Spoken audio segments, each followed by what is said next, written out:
Yes, sir, Joe. You sure would have been proud of me. Doggone it, there I was, standing up there in front of all them folks, and it was just a clapping and a cheering, and I was standing up there bowing, and the more they'd clap and cheer and stomp, the more I'd bow. With that hat on? Oh, certainly not. Took the hat off and bowed like this. Bravo, bravo, bravo, bravo. Hey, Adam, come on in and hear about my dream last night. Yeah, he was elected governor. Sure was. For the whole state. Well, congratulations for bringing the territory up to statehood. That's right, it ain't a state yet. Well, it don't make no difference. It's just a dream anyhow, but it sure was a real one. You know, I'd clap for you if you'd stop bowing long enough to help me finish cleaning out these stalls. Oh, now, Joe, you should know better than josh around with the governor.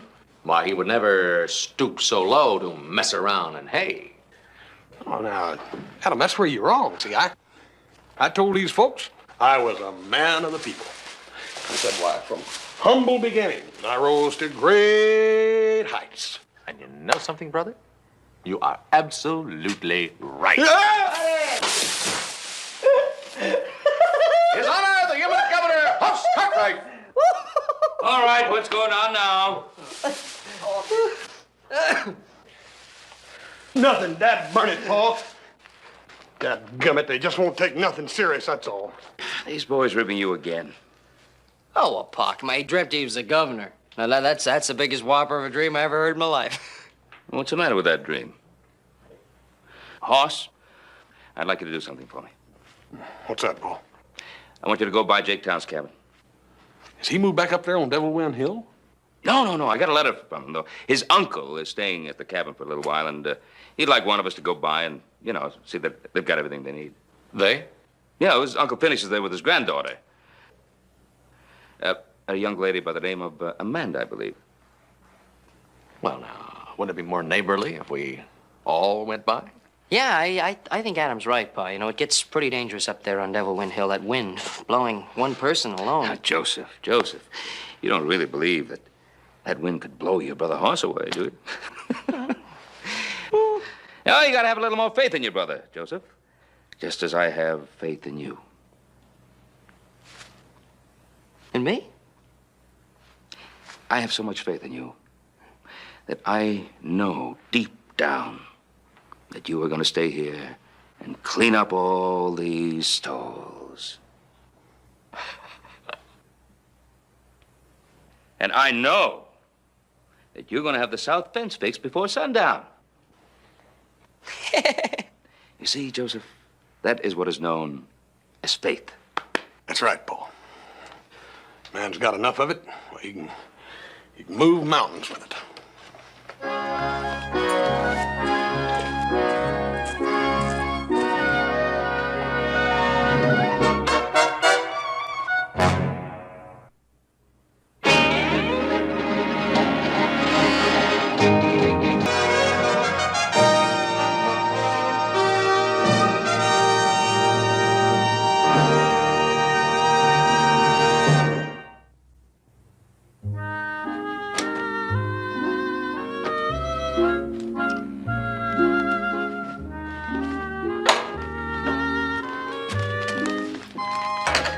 Amanda, where the deuce did we put that tea? Where? Oh, you unpacked last night, Grandpa. Don't you remember? Here it is. I unpacked? What do you know? My goodness. Amanda, how about making us a cup of good Boston tea? Ugh. Amanda, why aren't you wearing one of your dresses, darling? We are here for science, Professor Clump, not society. Why don't you go back to Boston, darling? Grandpa, I do not want to talk about it. Pack of laughing hyenas. Ugh. Well, I'm an inventor. You just have to expect that, that's all. Yeah, expect people to call you a crackpot? And your own assistant to laugh in your face when one of your inventions blows up? Huh. And him marrying another girl and... Oh, Amanda, how's the tea coming? fine, Grandpa, just fine. I think I'll do a little bird watching while you're brewing. Oh, the tea, I mean, while you're brewing the tea. That's what I...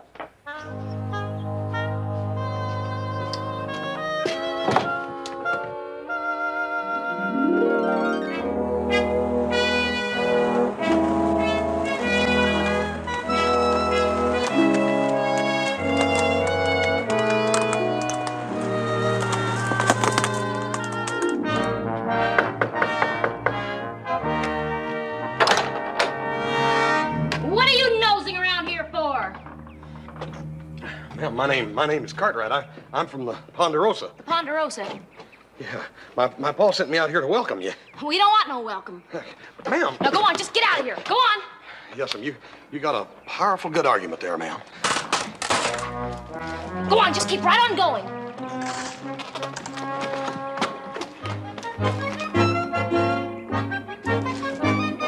Amanda! Stop it! Stop it! You'll kill me, Amanda! Grandpa, just drop down. I'll catch you.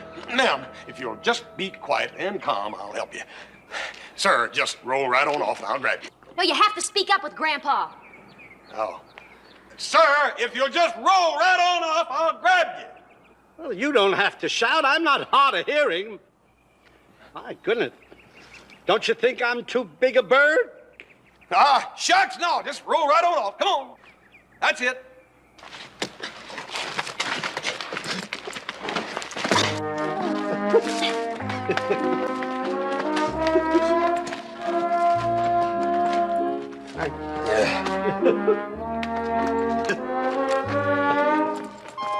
It won't stop until you be here, Mr. Cartwright. Hoss. Just call me Hoss. Oh, I'm Professor Phineas T. Clump. Well, I'm happy to meet you, sir. Well, thank you. Thank you. I can see you've already met my charming granddaughter, Amanda. Yes, sir. Charming. Come on, Grandpa. Let me take you back to the cabin. You might have hurt yourself. She's always clucking over me like a mother hen, you know. What about that tea you were brewing? Perhaps our friend here would care for some of it. Grandpa, remember what... Now, listen, we are really indebted to Mr. Cartwright. Now, let's show him some of that warm hospitality of the East. That would be nice. Well, that's mighty nice of you, Professor, but, well, I don't want to cause you any trouble. Well, it's no trouble. My goodness, it's good to be talking to a man again. Man. Yeah. Oh!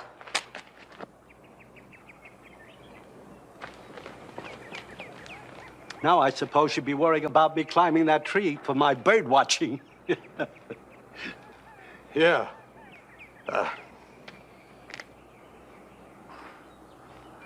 Why don't we move that ladder over? Say, that's a sensational idea. Yeah. Why didn't I think of that myself? Oh, that'll be great. You have a very interesting name, Horse. Most people think it's horse, but it ain't. It's just plain horse. Oh, no, not that one. Cartwright. Oh.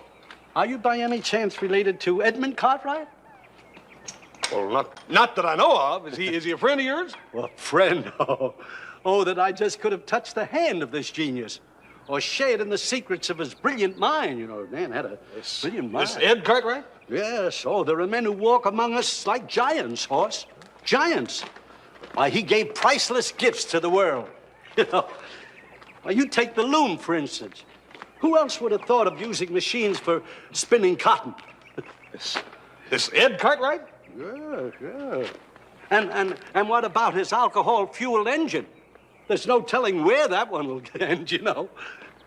You don't say. Oh, he's brilliant, man.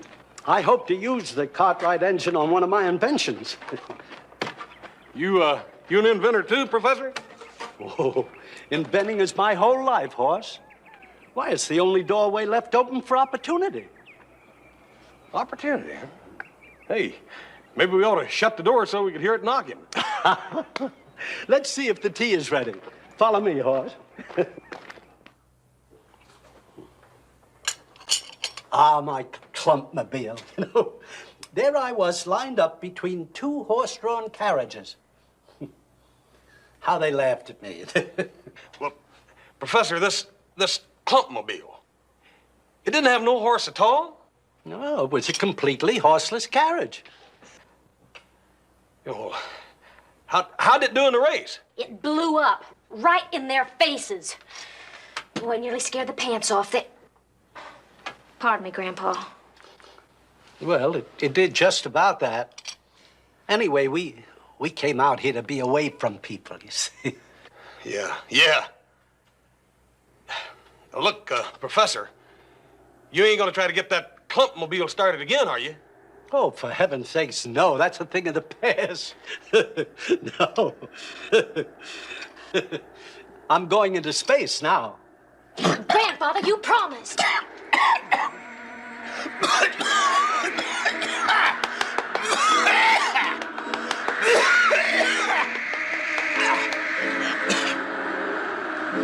Why, that's the longest devil wind yet. This is the season, you know. The wind only comes up the hill twice a day. Yeah, well, thank you a whole lot, Professor, for the tea. I reckon I better be heading on out now. No, don't leave. Why, you haven't seen my invention. But, Professor, I think I better be... No, listen. You are going to be one of the first to lay your eyes on the greatest gift known to mankind. This is the most important invention since the wheel. Important? The most important. I'm a modest man, Hoss, but I tell you that the future of the world is out there in that shed. And this is your opportunity to see it. You know, I can almost hear it knocking right now. Let's go, Professor.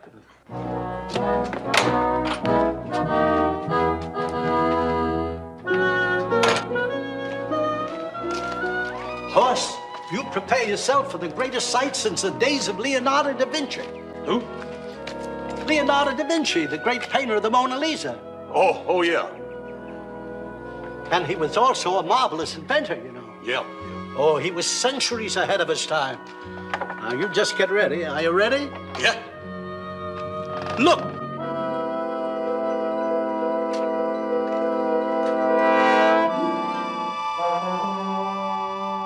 What is that contraption? Well, I haven't named it yet. But soon they'll take me soaring over mountains and valleys. You mean those are your flying machine? Well, they will be as soon as I can come up with some means of strapping them on, yes. Are you sure it'll work? Well, I'm as sure as Da Vinci was. Horse, look here. See that? Man has known for hundreds of years that he could fly. All that's been needed is just one courageous soul to prove it. Yeah? You mean to tell me this has been going on all this time and I didn't even know nothing about it? Well, it's a very simple principle. It's like flying a kite. You see, the wind strikes an obstacle and it splits, and it flies over and under it. And behind the object, the air pressure lessens. Besides that, nature hates a vacuum, so it rushes in to replace it. And the back end of the kite goes up, or in this case, the man. Yeah. I never thought about it. And all you need's a harness, huh? Well, or something to fasten them together, and on me, yes. Professor, I got an idea. I think there's going to be another Cartwright get into this invention business. If it's good enough for Ed Cartwright, it's good enough for Hoss Cartwright. Come on. Oh, that's wonderful. That's wonderful.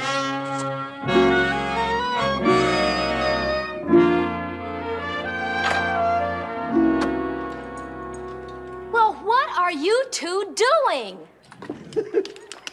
Horse is inventing a harness, dear, for the wings, you know. Oh, Grandpa, you look so silly. Well, I feel silly. I feel so silly. Come on, Horse. It'll never work. We can all three get in that with room left over. Ma'am, we don't need all of this. See, I'll take some of that off, and when I get back to Ponderosa, I'm going to make a lariat, and I can cinch it up tight, and it'll fit him as tight as it did the horse. Oh. You know, it's a new Cartwright invention. The horse Cartwright harness. Yeah. Well, I'm only going back to Ponderosa and get that lariat made. Well, thank you, Hoss Cartwright. I guess maybe I should apologize for the way I welcomed you. I mean, since you didn't turn out to be one of those laughing hyenas. Yeah. What? Well, you know, like in Boston. Oh, yeah. Well, I'll see you, man.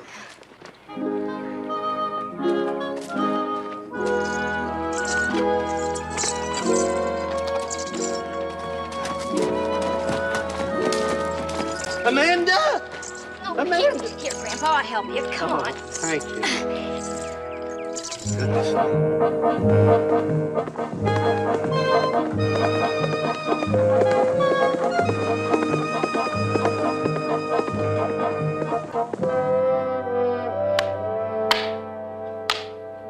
Oh, dog. How come you're always half a jump ahead of me? Because I'm half again as smart as you are. Hey, Horse, how about a game of checkers? No, thank you, Joe. I got a bunch of work here I got to do. All right, come on, let's have one more. All right, one more try. That's it. What are those folks like up on Devil Win Hill? Just ordinary folks, I reckon. What's the daughter like? Oh, she's about yay high and yay wide. So's the corral gate. Yeah, what'd she look like?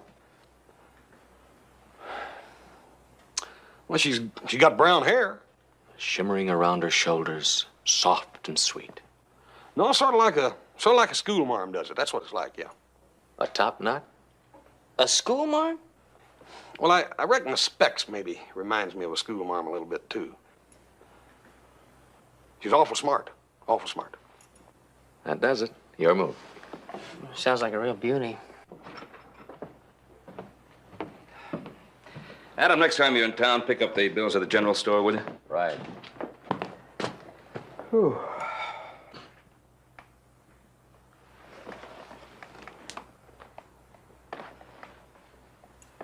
And Lariat? Yeah, sort of. What for? Hornies. Pretty thin, isn't it? Oh, he's got a pretty thin horse. Yeah. Yeah. Hey, Paul, we got any kinfolk in England? Well, might have.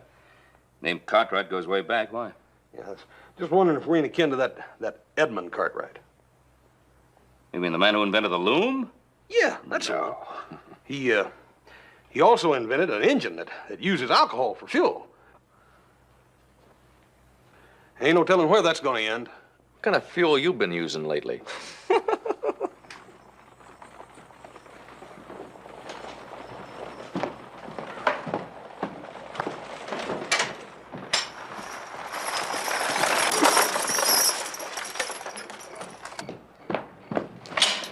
Can I help you, ma'am? Thank you. I'm looking for Mr. Horse Cartwright. Oh, Miss Amanda, what's the matter? it's Grandpa. He's stuck. Stuck. In the tree. He tried without the lariat. You mean he tried to... And I can't get him down. Is there something we can do? No, Paul, I'll take care of it. Come on, Miss Amanda.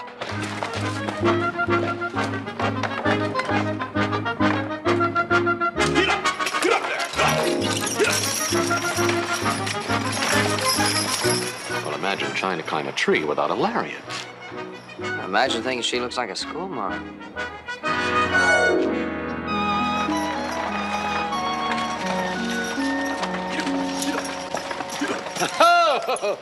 Oh, good evening, Horse. It seems we're always meeting at opposite ends of a tree. Well, it sure does at that. I thought you was going to wait for the lariat. What's that?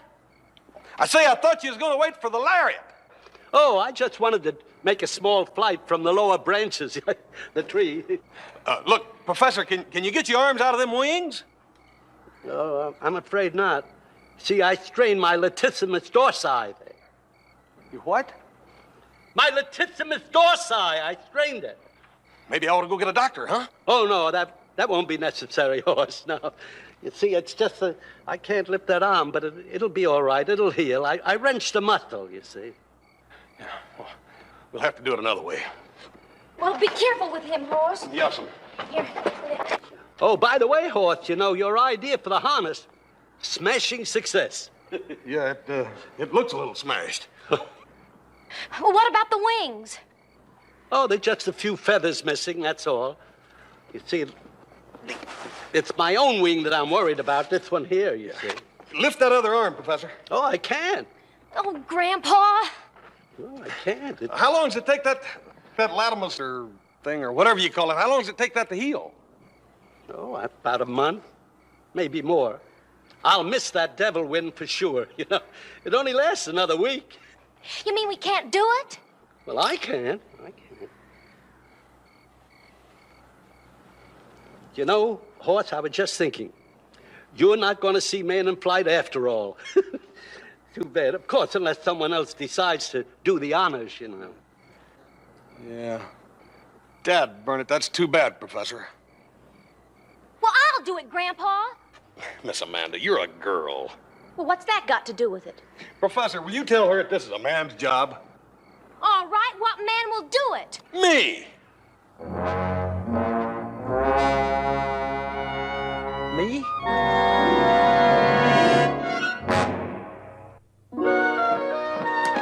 Hey, Hoss! Hoss! Adam, you seen Hoss? Oh, you mean our brother, the one that wants to be taken seriously? Well, who else do I mean? He's out there.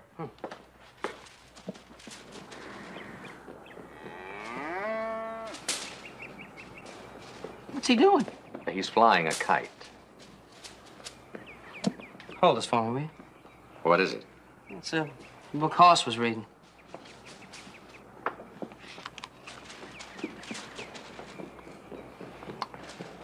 Birds of the Western World.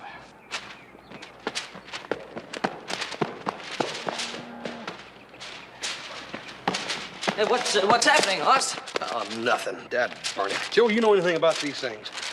I've been running 40 miles of this morning. Ain't got it over knee high. Oh, that's a real nice one. Yeah, that's a nice one. It's a well-made one. Great day for flying. Yeah.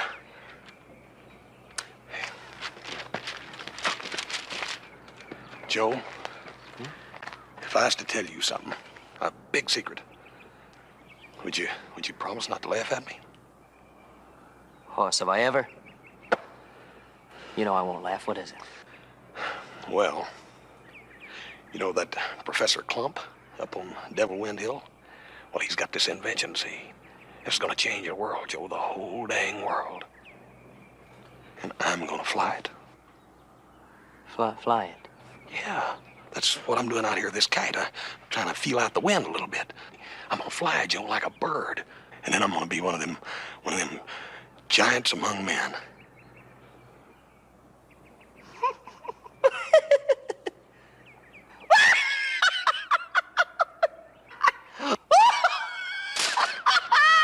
What's a dead bird funny? My brother the bird. Joe, stop it. I gotta fly to my nest. Dang it, Joe. You better stop it now, I'm telling you. It's a great day to fly.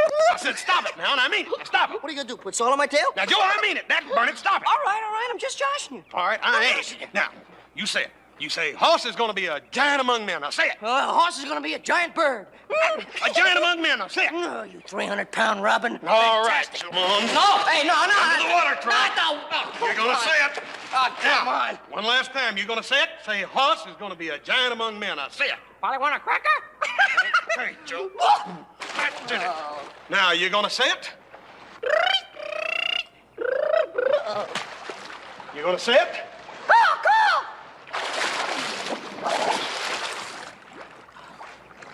Well. Oh, hi, Paul.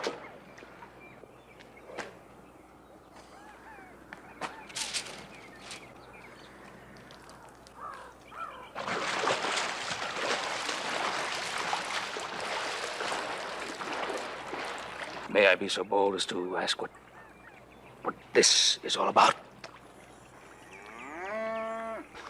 Well, Dad, burn it, Paul. I'm just trying to teach him to take me a little more seriously, that's all. Oh, I see. And at the risk of sounding perhaps a little foolish, does this belong to you?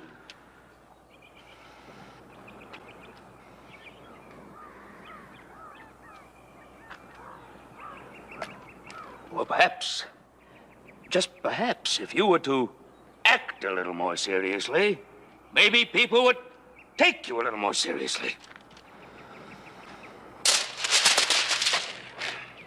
Buck, come on.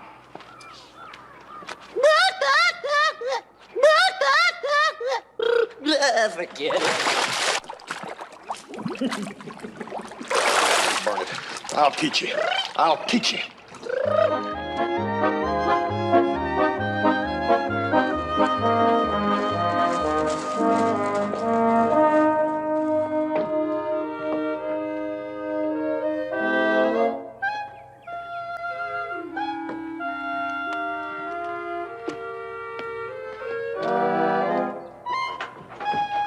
Any sign of him yet, Grandpa?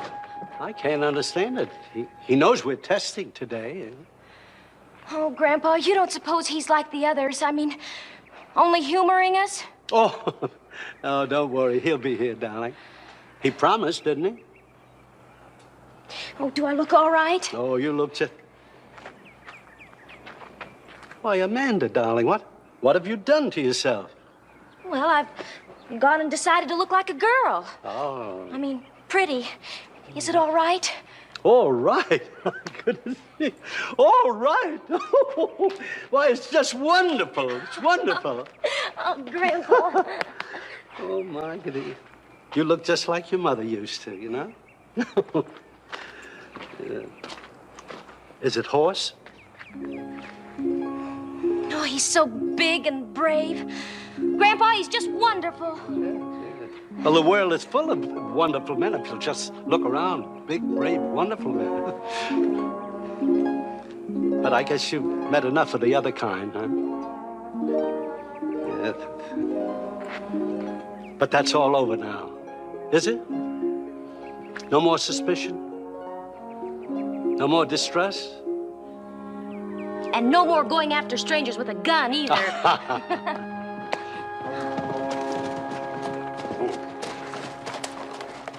Howdy, Professor. Hello, Horace.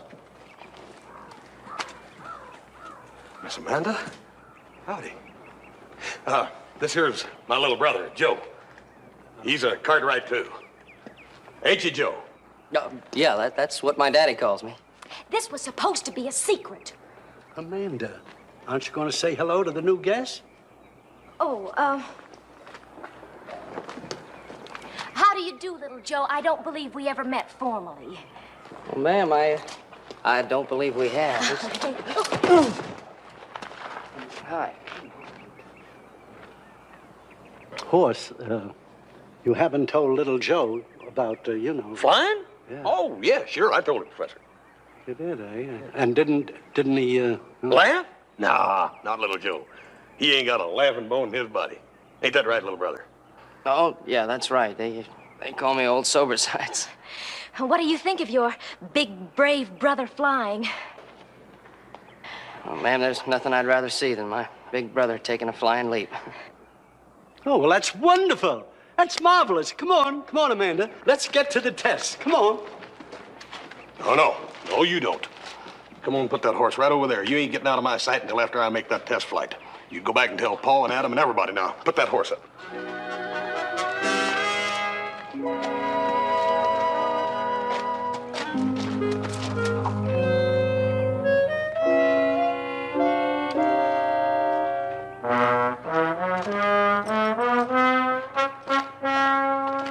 There. Ain't that a gram sight? Yeah, what is it? It's my wing, of course. Exciting, isn't it? Yeah, it sure is.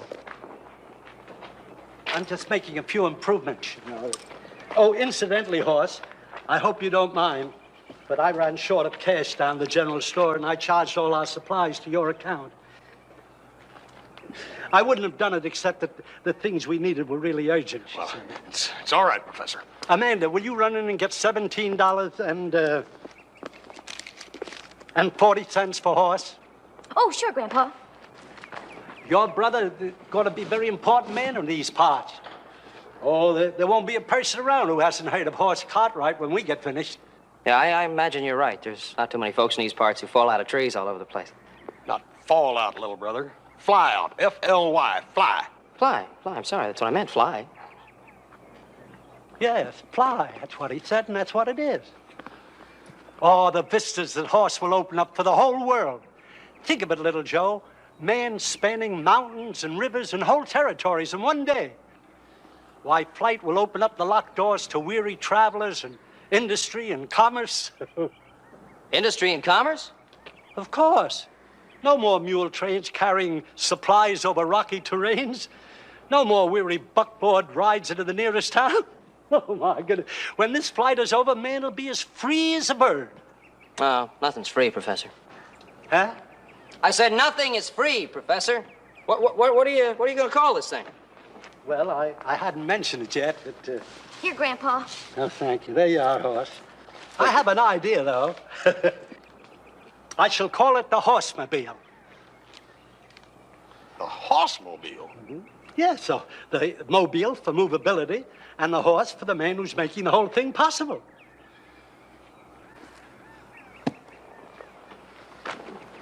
The Horsemobile. That's a wonderful name, Grandpa. Yeah, it's the kind of name nobody could forget. Well, we'll need something to transport the wings, you know. Oh, would you bring that ladder, little Joe? Oh, sure thing. Professor, how are we going to get the wings up in that tree? Tree? What, the tree? Yeah, the one where you jumped. Oh, Grandpa was just testing the harness in the tree. The flight is going to be from Devil Wind Cliff. Oh.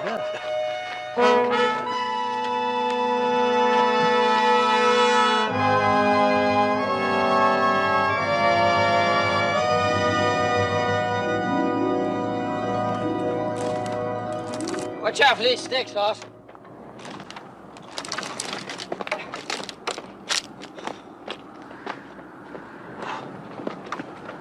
Hey, how heavy is this sack, Professor? Oh, about the same weight as horse. I picked it very carefully. Our tests have to be extremely scientific, you know. Yeah, what do we have to have a test for, anyway? Well, you don't think I'd let the boy go off without one, do you? Well, why not? You see, science is based on experiment. See, foolproof tests before we allow humans to participate. It's a sort of a trial and error. Hey, well, let's hope Hoss's flight's a trial and not an error. Now, look, horse, you just keep here. The wings here, take them right to the edge, and you wait for the devil wind to start. Eh? Can you handle it? Yeah. Oh, yeah. Well, that's a big bird.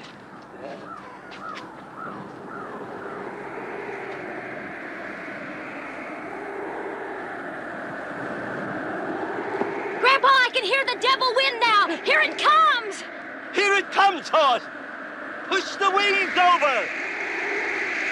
Give it a shove! Yeah, let her go!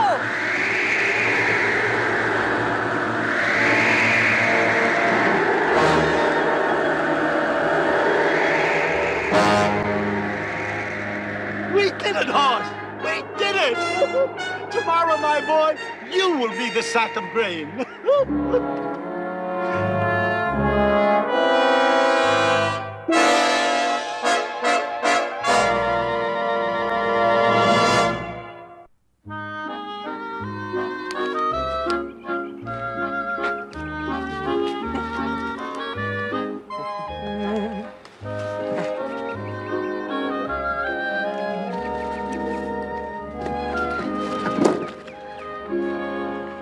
Where'd you learn to sew so fast, anyhow? Necessity, brother, necessity. How am I going to get you off that cliff if I don't get these wings patched up from the test? Yeah.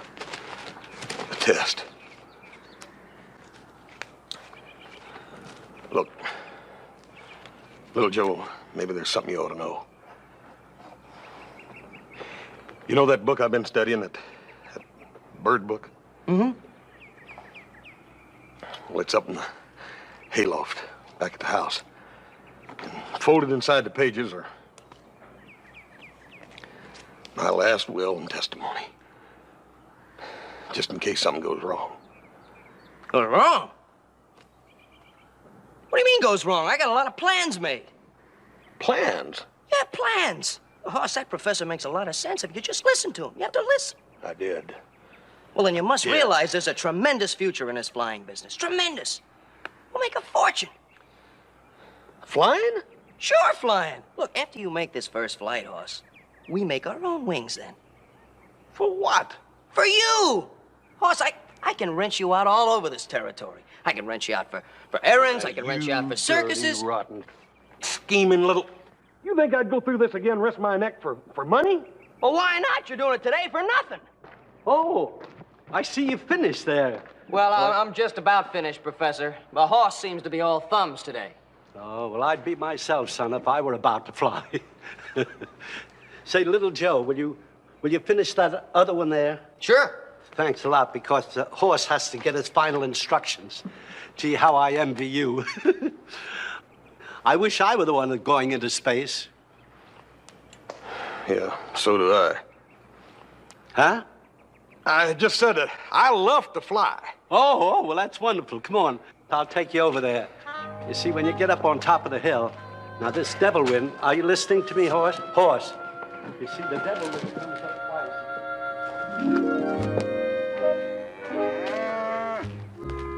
Hey, Hoss! Joe!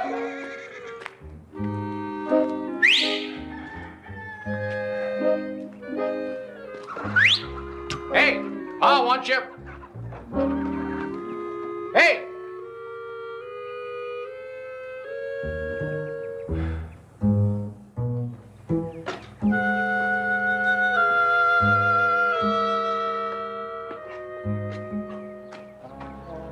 Oh, not that again.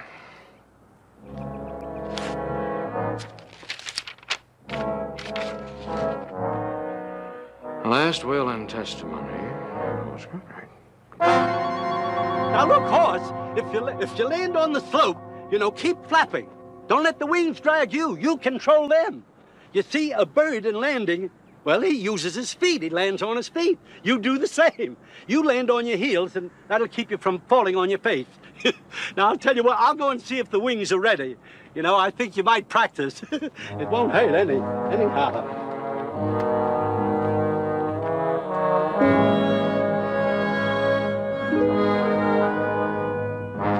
Hey, Pop. Did you find Hoss? No, but He'd better have a pretty good explanation for buying these little things from the general store. Just read that. 3 dozen ladies' corset stays, 2 egret plumed hats, 1 dozen goose feathered pillows, and a 250-pound sack of grain. Has he gone right out of his mind? Oh, yes, his mind. Look at that. Last will and testament. I, Hoss Cartwright of Virginia City, Territory of Nevada, declare this to be my last will and testimony. Now, what's all this about? Ladies' corsets, pillows, whole trousseau, and then the will. Well, Haven't you ever heard of a shotgun wedding? a horse? Oh, no. Either get married or get shot. So, the will. Oh, no. No. We got any better ideas? No. But we can sure find out.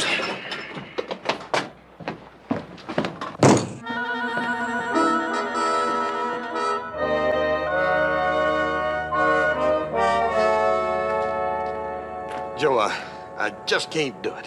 What do you mean you can't do it? There's nothing to it. If it's so easy, then how about you taking my place, huh? No, don't you get the point? Someday, maybe we'll want to carry passengers. You're the only bird big enough to do it. Oh, golly, Horse, you look wonderful.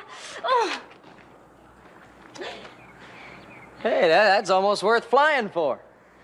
But the rewards will be much greater than a mere kiss. Oh. Oh, gee, Horse, that was fun. Oh, but we've got more important things to do. Come on. Come on.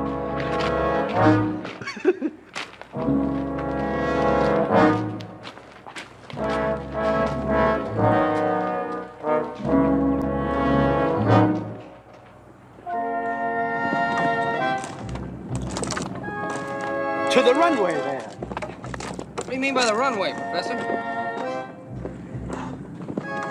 Why, the path I cleared there. See, now, horse will run right down to the edge and then take off. That's it. Horse, Horse, I want you to give it all you got. Really go, Horse. Now remember, Horse, it's like diving into the water. That's all it is. But, Professor, I can't even swim. Oh, don't worry about swim, Horse. Look, just flap, brother. Just flap. Listen. Oh, that's the devil wind starting up now. Hot diggity. Grandpa's gonna be a big one. Now, get on your mark. All right, Horse, wings up. All right, let's go now. Come on your mark. Get set. Give it all you got, Horse! Go ahead, Horse.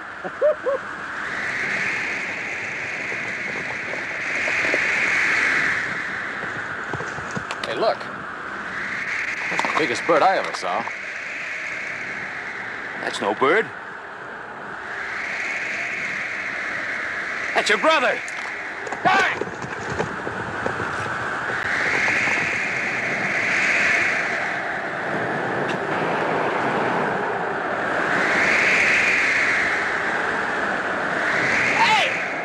Hey, what's the matter with you? Come on, fly, will you? I got a rock in my boot, Joe. That's it. Yeah. Oh, giant among man, he's got a ride. Which boot? Hurry up, we'll lose the wind. What do you got these boots on with, Ross? Rocks. There ain't no rock in that boot. Hurry, it's coming fast. Come on, brother, wing it. Come on. That's it, wing it. Wing it. What a big bird.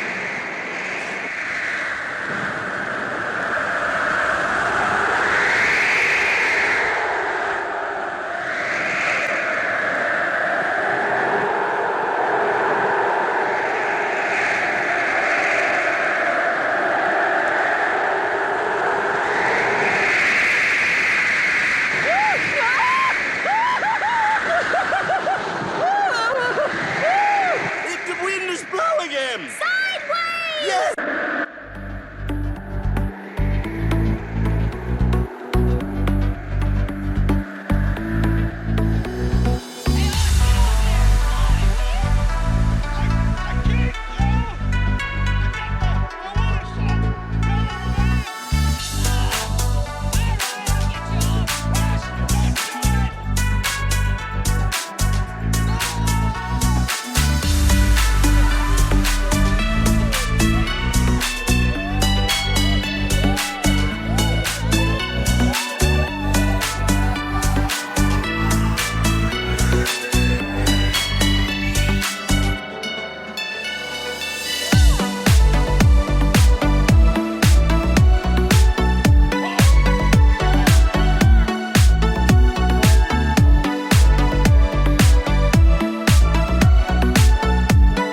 Ben. You know, we should have gone further than Da Vinci. We should have gone all the way back to Archimedes. You mean, give me a fulcrum and I can move the world? Yeah, that's exactly what he said, Mr. Cartwright. And that's just what Horse has proven. Good boy, Horse. Paul, you ain't mad, are you? Well, how can I be mad at a man who has so much faith in science? And so much faith in my son? Oh, shucks, Paul, he didn't know how scared I was till I landed. Hey, there's just one thing I want to know. Now, were you just humoring that old man, or did you really fly? Little brother, like I always told you, you gotta have faith. Why, with faith, you can move a mountain. Up you go. Don't fly away again.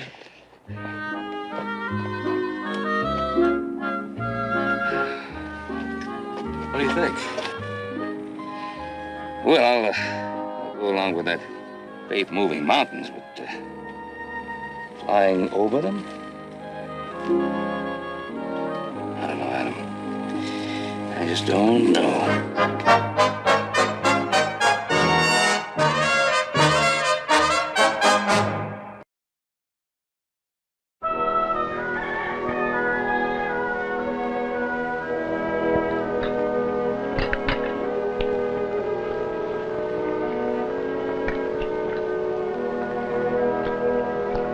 You know, Bud, this just doesn't make sense.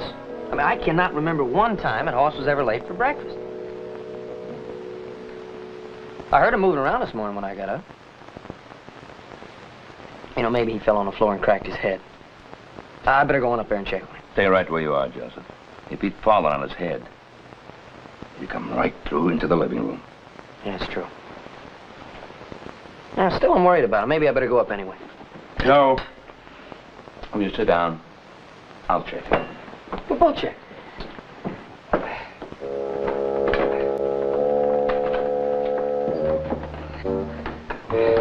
Morning, Paul. Hello, Joe. You two going someplace? Well, no, actually, we thought maybe you'd decide to run away during the night. Why would I do a dang fool thing like that?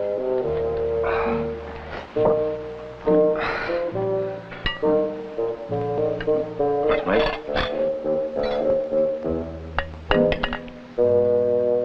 That's good.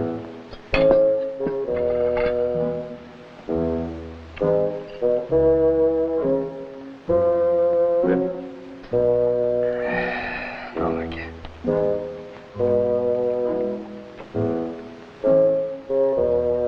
Anything wrong? No, everything's fine, Paul. Just fine.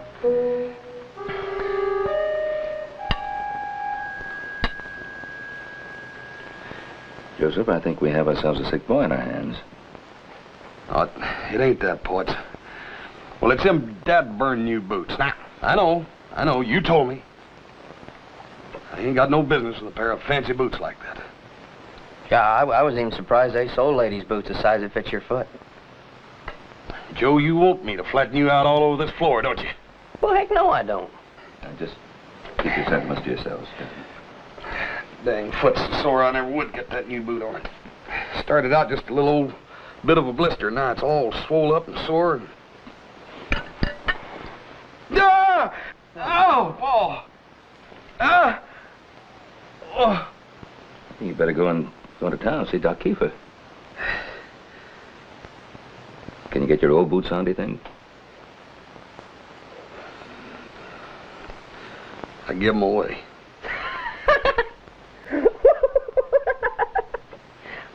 Where did you ever find anybody in the whole territory of Nevada that had a foot the same size as that thing you got hanging on the end of your ankle? Joe, I'm gonna sling you plumb through that wall, and you're gonna go all the way out to the barn and through that wall, and then plumb out in the woods and mow down about 10 acres of pine before you plow up a furrow of that nose of yours. Is that a threat?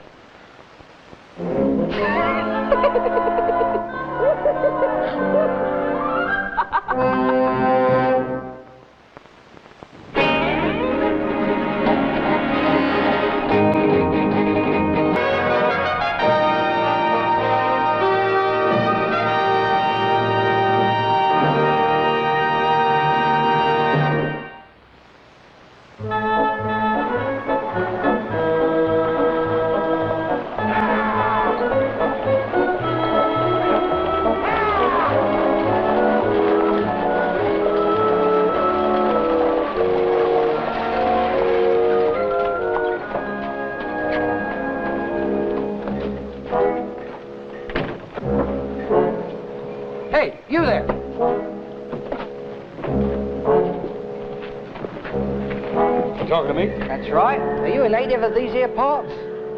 Well, if you mean do I live here, yeah. You might tell me where I'll find the constabulary. The what? The constable. Oh, mister, if you used to speak English. I am English. I'm all the way from London, mate.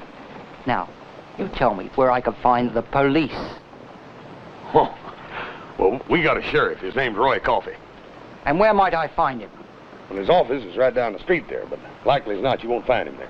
He generally stays on the move, keeping his eye on things around here, but just keep asking, you'll run into it. Thank you.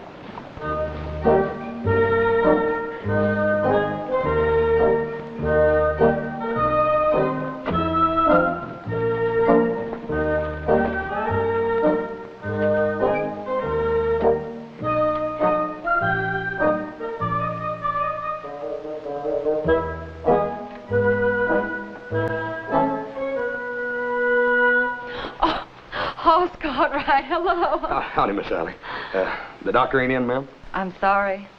Well, I'll just sit over here and wait a spell. Well, he's gone to Carson City. Doctor there's real sick and there's some kind of emergency. I don't expect Dr. Kiefer back for 2 or 3 days. 2 or 3 days, huh? Is there anything I can do for you? No, ma'am. It ain't nothing serious anyhow. Hoss, it doesn't seem right. One doctor in Virginia City. This town's growing. Couldn't you speak to your pa about it? He gets things done around here. Maybe he could get us another doctor. Ain't a bad idea. And I'll sure talk to him. Bye, ma'am. Bye now.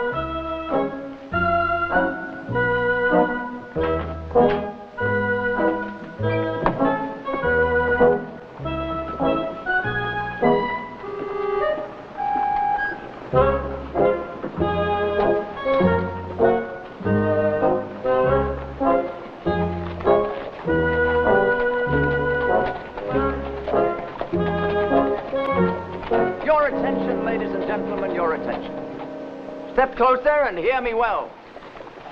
From secrets found in India, from formulae smuggled from Africa, through me to you this wondrous elixir, this balm for our bodily vicissitudes, the surcease from pain. Step closer and hear my words, ladies and gentlemen. I do not claim that this magic formula will cure any serious disease, nor will it mend a broken bone. Although it does wonders for a broken heart. On sale right now, ladies and gentlemen, just 50 cents for one full bottle of ease and comfort. $1/2, a mere pittance indeed, for the cure of rheumatism, insomnia, the pain of burns, cuts, bruises. I'll take a couple of those, mister.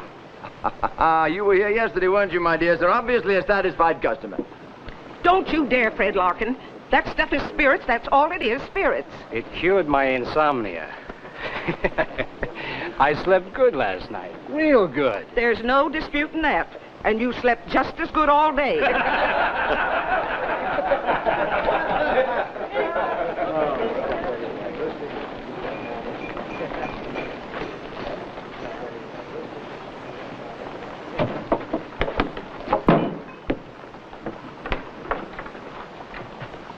Sorry, my good friend, the show is over. I now have to find a place to rest my rolling palace for the night. Well, look, Professor, if you don't mind, you're going to be heading out of town this way. I'll ride along with you. Suit yourself, my friend, but I warn you, I'm in a loquacious mood.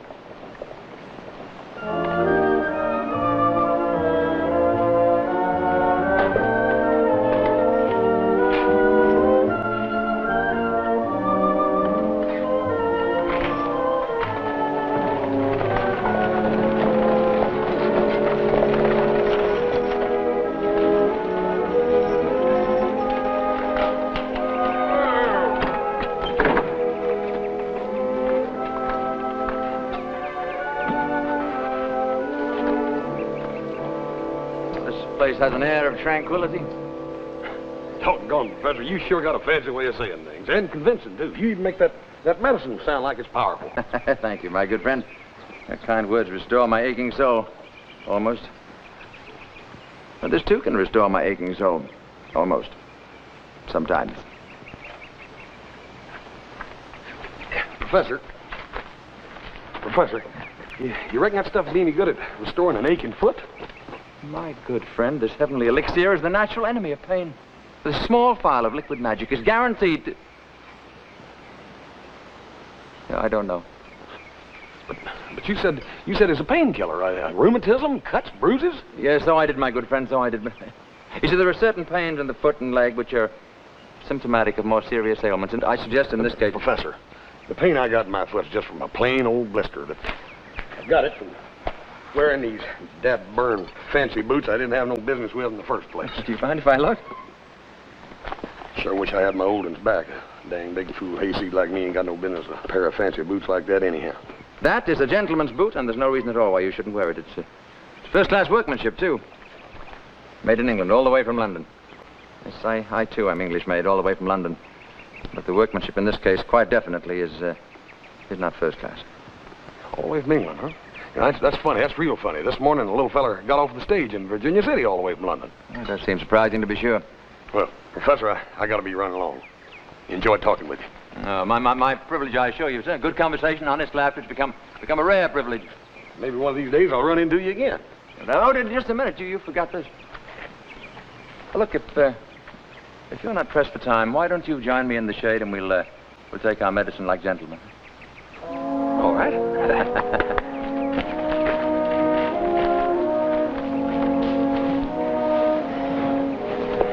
Thank you.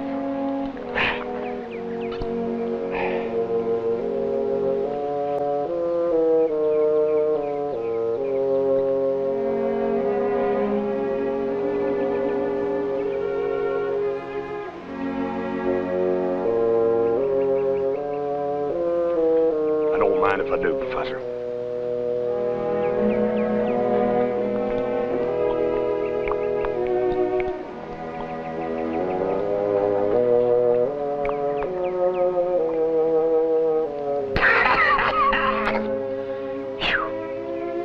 Boy, that is fine.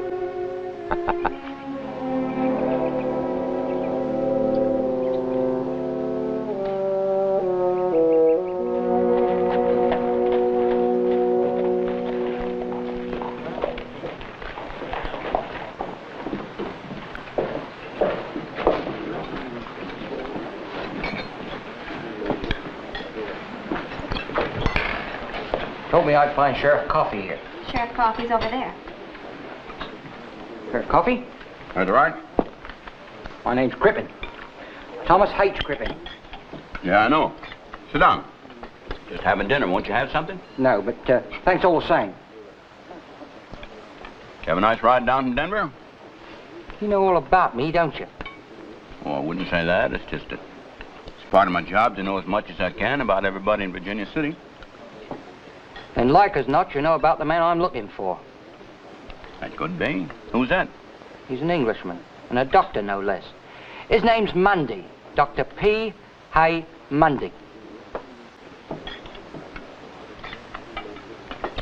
Nope, don't know no Englishman doctor around here. Oh, he's here, all right, but you just don't know it, that's what. Now, what makes you so sure about that? Ain't I been trailing him across land and sea for nigh on a year? What are you trailing him for? What do you want with him? He's the man that murdered my wife. And he's somewhere here, you can take my word for it. And I'll find him. Beulah, what kind of pie we got today? Any kind of apple pie you want.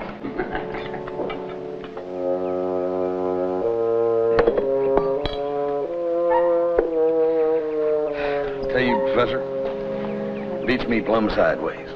What beats you plumb sideways, Archie? Well, you coming all the way across country in that wagon all alone. It was an experience.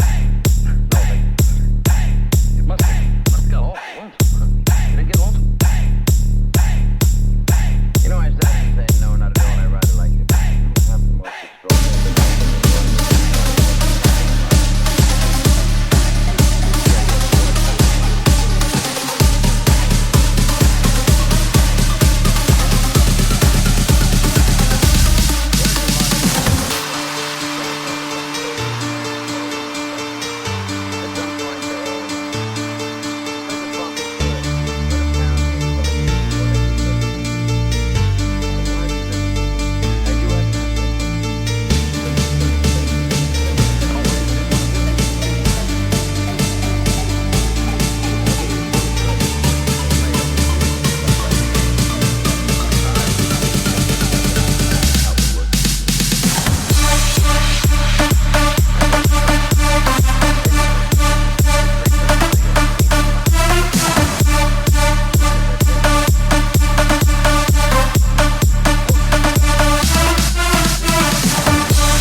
he didn't say anything about this.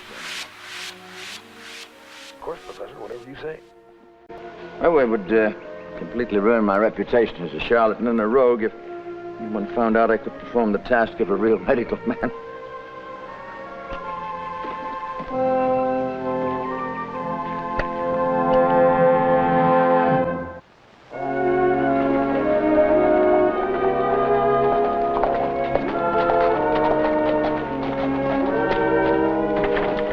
Oh, hello. Afternoon, Mr. Cartwright. Afternoon.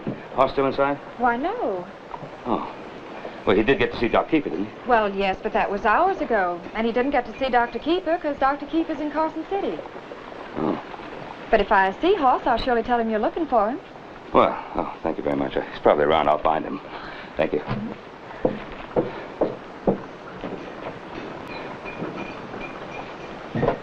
Look, Mr. Crippen, this Mr. Doctor or whatever his name is that you're looking for, he could be hiding out anywhere.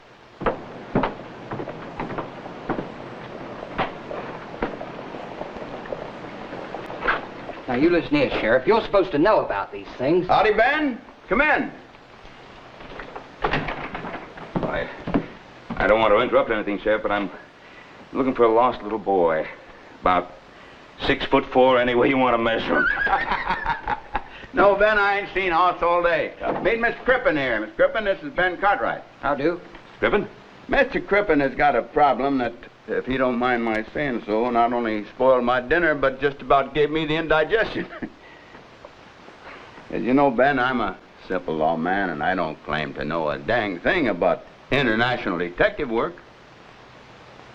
International detective work? That's right. Mr. Crippen here claims that he come all the way from England hunting Dr. what'd you say his name was? Mundy. Dr. P. Hay Mundy. Dr. Mundy. And he also claims that Dr. Mundy murdered his wife. He did all right, and don't you forget it. And he further claims that Dr. Mundy is right here in Virginia City. Now, the only doctor I know around here is old Dr. Kiefer. And you? Yeah, it's about the only one. Are you a lawman, Mr. Crippen? I am not.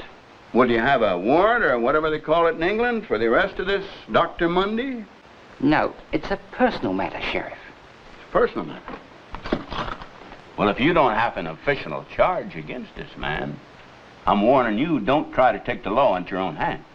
Sheriff, all I want is a simple answer to a simple question. Do you know whether Dr. Mundy's in Virginia City? No, I do not. I think you're holding back.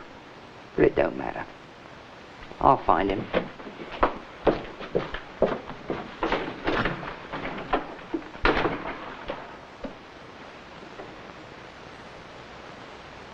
Boy. Are you holding something back?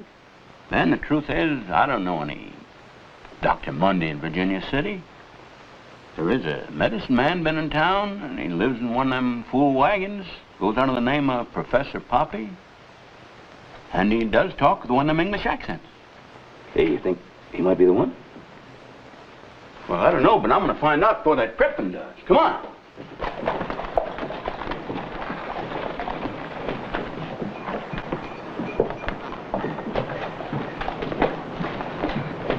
Well, I'll tell you, old Doc, I didn't know how bad I was feeling until I got feeling this good again. And I'll tell you, I'll have to take care of that foot and don't wear the boots until it's completely healed. Lord of mercy, I'm hungry. I mean, really hungry. I ain't had nothing on my stomach since supper last night. Come on in here, I'll buy us a dinner like you ain't seen before.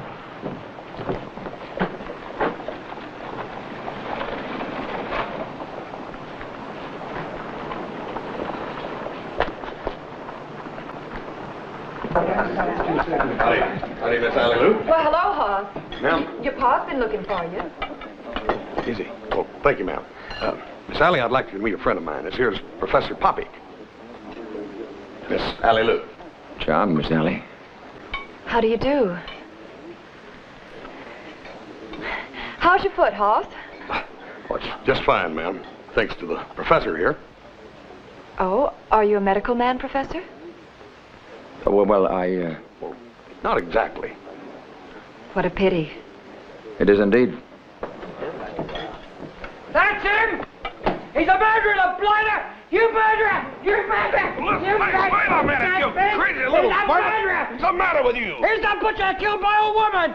Let me at him! He's a murderer, a blighter! You murderer, a butcher! Killed my old woman! Will you shut up? Is that your real name, sir? Mundy? Yes. And were you a doctor in England? Yes, that's right.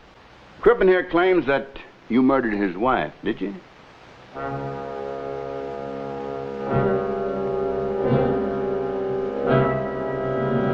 Am I on trial? No, we don't need no trial, just to determine a few facts.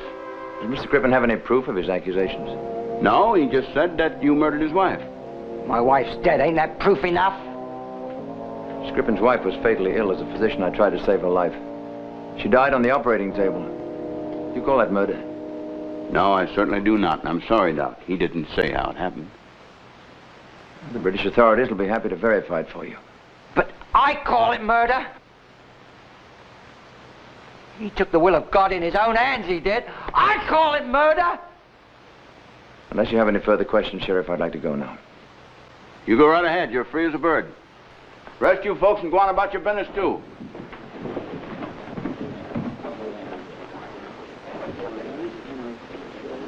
And you cause any more trouble in this town, you're going to be the one to wind up in jail, you hear? Hey, Doc. Hey, wait a minute. Hold on there. Where you going anyhow? What about that big feed me and you was going to have? I'm getting frail. Well, thanks, old house. Some other time.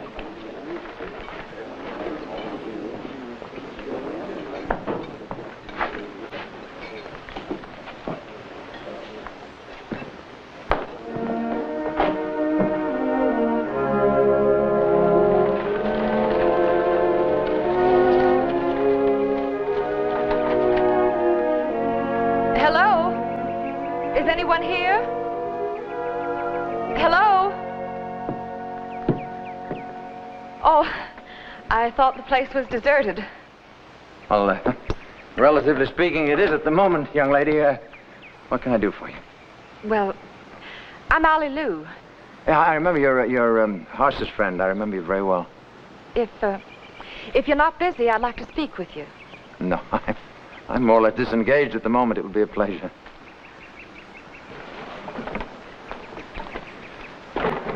Oh, no. My drawing room is currently in a state of disorder. If you'll excuse me one moment.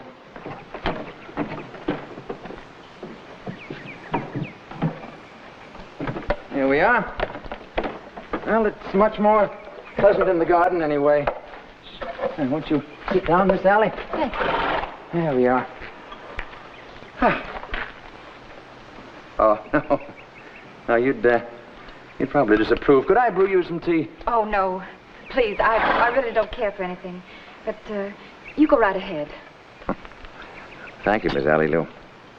Do you know an expression, physician, heal thyself? That is my cure. That's what I came out here to talk to you about. You being a doctor, I mean. You are mistaken. I am not a doctor. But you said in the restaurant you were Dr. Mundy.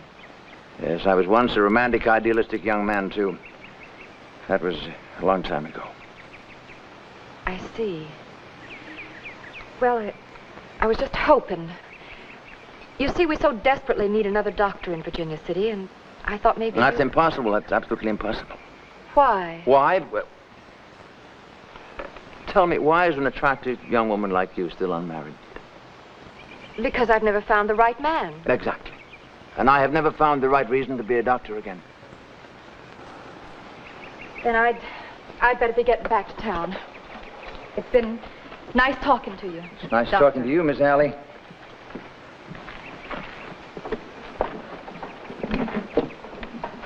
You know, between people like you and Miss Cartwright, I'm almost beginning to become nostalgic about the human race again. Goodbye, Doctor. Bye, Miss Allie.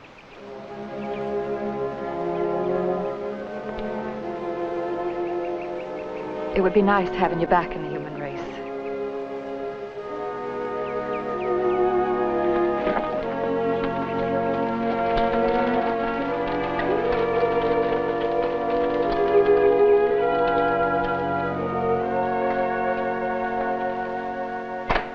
what all the fellas said, anyway. Hey, Hoss. House? Well, we sure waited long enough for that stage to come in from Sacramento. Then the driver gives us a message that Adam won't be back till next week. Oh. What's the matter with you? Nothing. Well, what are you staring at the fire for, then? Ain't I got a right to sit here and stare at the fire? How's your foot? Fine, Paul. Just fine. Now, Doc Keefer's back in town. You want him to take a look at it? Ain't no use in Doc Keefer looking at it. It's healing fast. I'll be back in my boots in 2 or 3 days. Sure is wonderful the way that's been healing up so quickly. Sure is. What's happening in town, anyhow? No, nothing much, I can tell you that. Sheriff Coffey's about to run that Cribbin fella out of town, though. Oh, yeah? What's he done now? Mostly talk. He's going around town trying to stir people up, saying that Doc Poppy murdered his wife, yelling about the will of God and an eye for an eye. An eye for an eye, huh? I sure don't like that kind of talk. You know what Doc Keefer said? That Dr. Poppy at one time was the most promising young surgeon in London. And how would Dr. Keefer know about that? Well, I know Virginia City's off the beaten path, but I guess he reads the medical journals. Yeah. Is Doc Poppy still around? Oh, I'm sure he is. His wagon's still there. Yeah, that Cribbin fella's like a human loco weed. Yeah, trouble is that some people put a lot of stock in loco weed. Look, Paul, I want to take a little ride into town. Well, it's getting kind of late for that, isn't it? Yeah, but Doc Poppy's one of the finest fellows I know. There ain't no telling what this fellow Cribbin's liable to do. Oh, so I don't want you to get involved. I gotta get involved, Paul.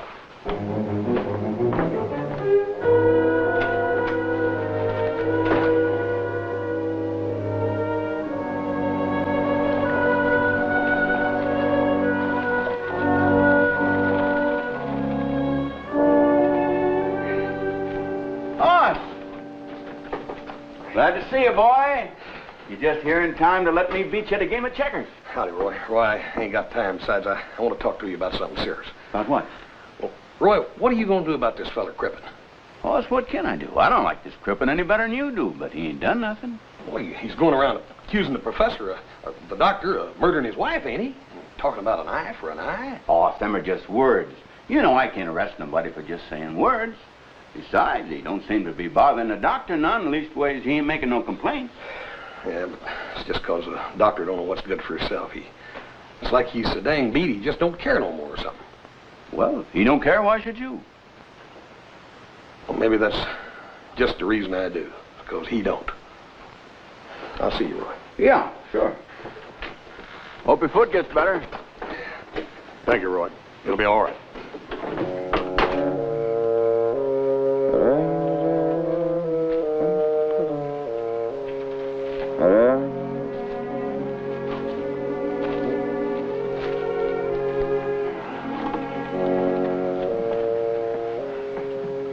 Hi, Doc. I brought us something good to eat. Doc, you ain't taking care of yourself. You ain't eating right. And you're taking too much of your own medicine. Gosh, this is my friend, my best friend, my only friend. No, that ain't exactly true. You got another friend, whether you want him or not.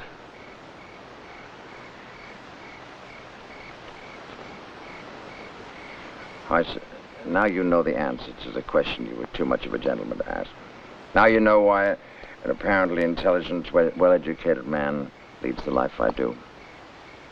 No, I'm not for sure that I know it all, Doc. Cribbin. Cribbin, my old friend, Thomas H. Cribbin. You saw him, the little man who made my destruction his life's work. He made a very good try of it, too. Well, I understand that, but what I don't understand is how a little polecat like Cribbin could do a thing like this to you. Well, I said a doctor is the most vulnerable of men, and a surgeon is the most vulnerable of the most vulnerable. His reputation is as delicate as the little soft spot on the top of a newborn baby's head. Cribbin just talked me to death. Mrs. Cribbin did not have a chance, but I, Dr. P.A. Monday, I had a try. Professor, I know you won't tell anybody about this. I'm gonna tell you what the PA stands for. That stands for Percival Alexander.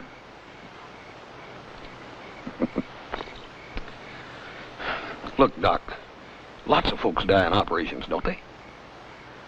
Oh, yes, they do, regrettably. Yeah. Or someday when we know more, but no death comes very often. But equipment, very rare. Sort of a genius. No time at all. He turned me into a regular Jack the Ripper with a scalpel in my hand. Well, that's all over and done with. So am I. Oh, Doc, you can always start all over again. I mean, around this country, we need lots of doctors. Oh, I know. Whatever it was I had is gone. There's a hope, the courage, the magic. That's all gone. There's nothing to start with anymore, and very little to end with. We should eat some of this food. We got a mighty good cook. Yeah, well, thank you for bringing it. Doc, why did Crippen do it? I mean, what's his reason? Oh, don't ask questions. Don't dwell on the reasons, the Crippens of this world. But that would ruin you, and I like you as you are. Well, I'll tell you, he worries me. He worries the stuffing out of me. Going around with all that talk about the will of God and an eye for an eye, he's liable to do more than just talk. That's nonsense. Well, why'd he follow you all the way out here for, then? Well, perhaps he couldn't bear to be separated from the objects of his obsessions. He might even have... Oh, I don't know. Hey, Doc. You gotta go to bed. Oh, yeah. Come on, get in your bunk. I brought a bedroll, and I'll make down out here for the night. Yeah, that's a good idea. Guest in the house. Will you take the bunk, because I sleep in the fresh air. Yeah, as a matter of fact, you do at that. Hey, you'll be here in the morning to see me hit the trail partner at sunrise. Just where are you going to be going at sunrise?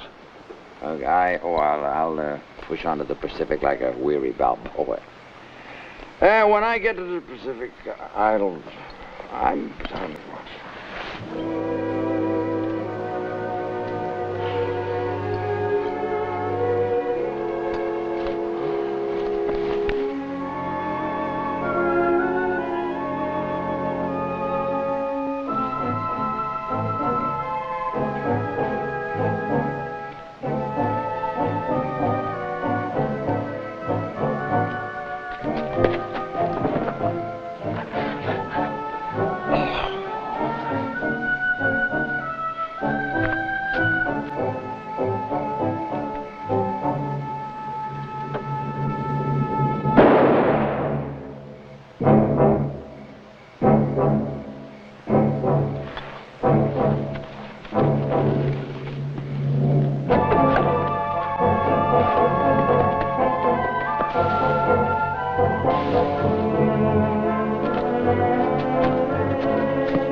Don't move. Don't stay where you are. Don't.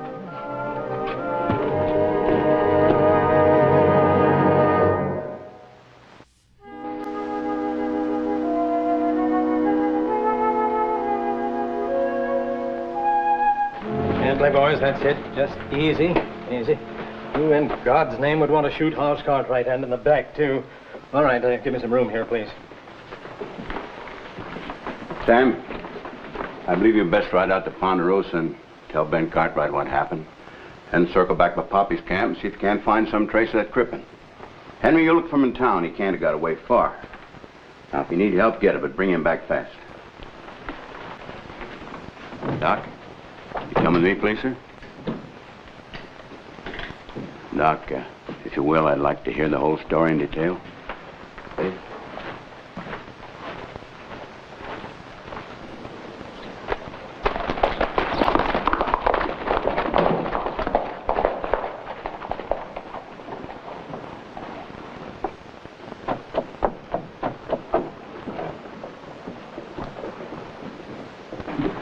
I just heard Dr. Kiefer. I'd been here sooner. Is it bad? Worse than bad. More cutting, please.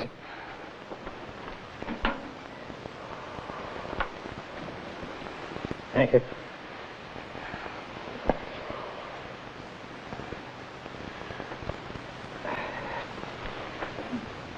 Doc, you'll have to excuse me, but it's just awfully hard for me to believe. Now, you say you're not sure that you heard a shot, but you are sure it was Crippen you saw coming out of the wagon.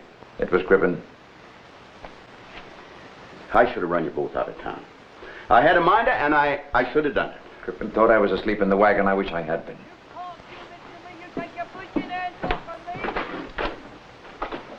Quick, Doc, in here.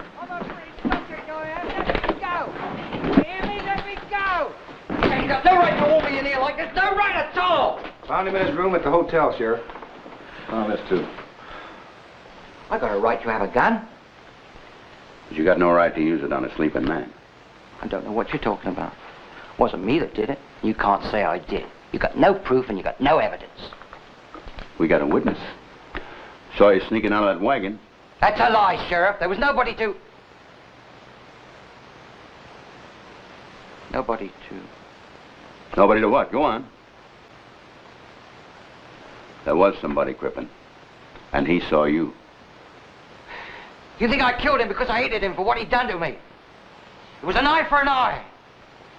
He deserved everything he got for what he did to my wife.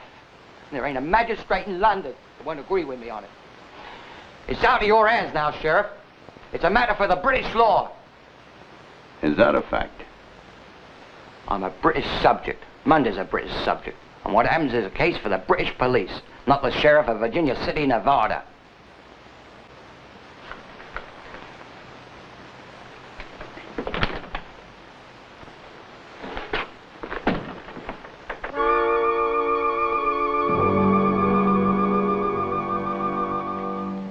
It was Hoss Cartwright that you shot, and that does make it a case for Nevada law. And if Hoss dies, ain't a man in this whole territory but would vote to hang you.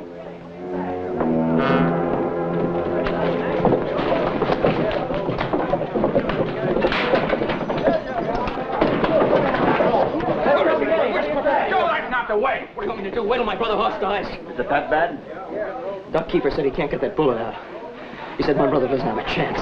So let me in there. Joe! Now, wait a minute. We gotta do this thing legal. Your dad had wanted it that way, and so it ought. My brother Hoss dies. And Crippen doesn't hang. I swear to you, I'll kill him. Now, Joe.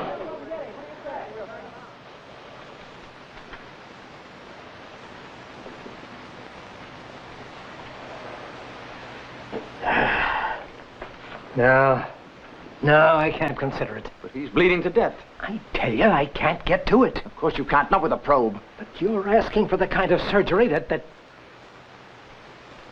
It's too tricky, too risky. Rob? Rob, you've got to do something. I can't, Ben. Why? Why? I don't have the knowledge. I don't have the skill. You're telling me that my boy's just going to lie there and die without help from either one of you? I can't help him, Ben. Dr. Mundy is a surgeon. No. He was one of the best. He has the knowledge and the skill. That was another man, another world.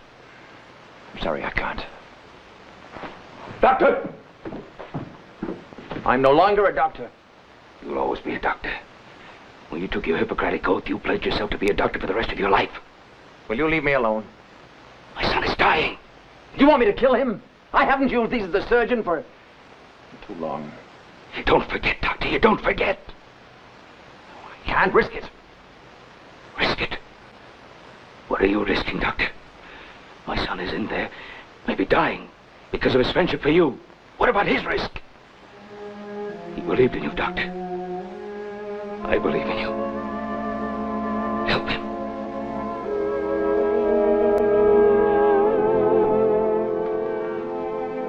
Sally, would you get me a very large pot of black coffee, please? Ben, would you get my bag of instruments from the wagon?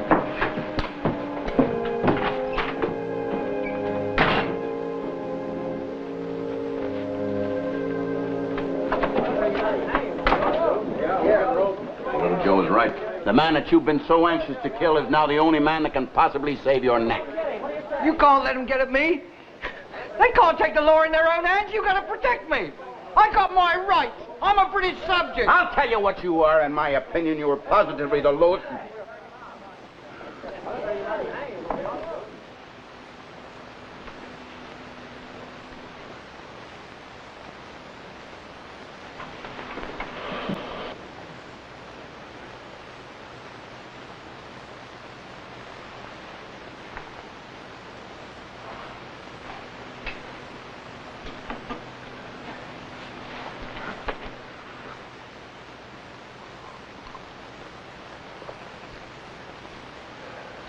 It's awfully close to the heart. Not for a sure hand, Doctor.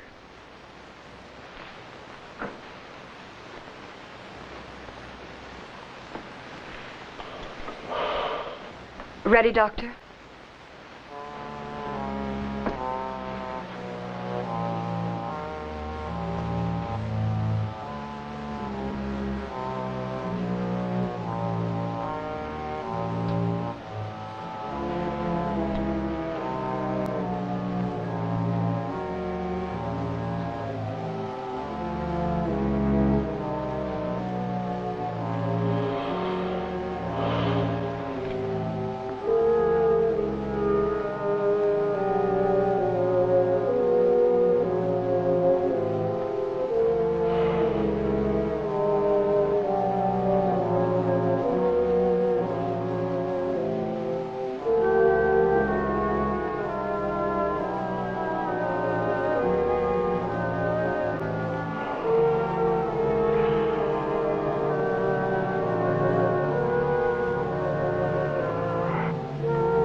You gave us all a bit of a scare.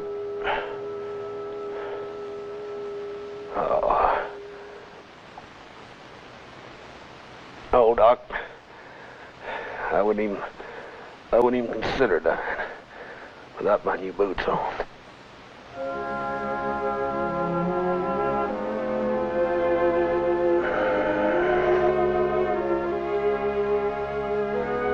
Thank you, Doctor.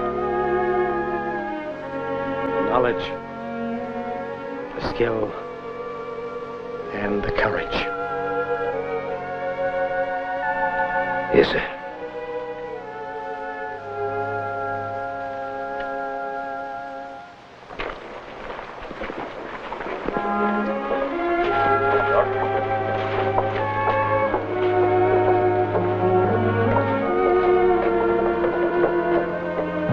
And remember, no hard riding and absolutely no brawling for at least another 6 weeks. Sure wish you'd change your mind, Doc. I know Doc Keever would love to have you stay, too. So would a lot of people. I really wish you'd consider it. Now, you know I'm grateful for a lot of things. I'll be back one day as soon as I've straightened out a few things in merry old England. What if the little skunk there turns into a snake again and comes after you after he gets out of territorial prison? Come on. He can't hurt me, not anymore. Miss Allie Lou, I hope to see you. You will. I'll be right here. Ben, Joe. Take care, Doc. Well, old horse.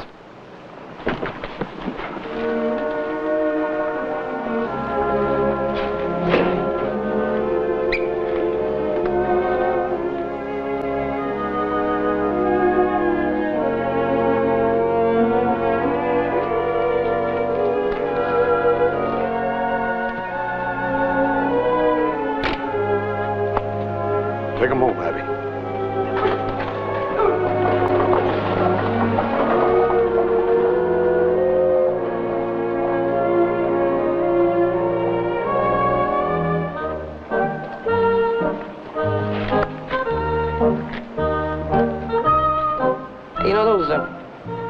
boots aren't so bad. Oh, sir, I mean it. Matter of fact, I think they're pretty nice boots. Real fine boots. You don't have to tell me that, little brother. I know they are.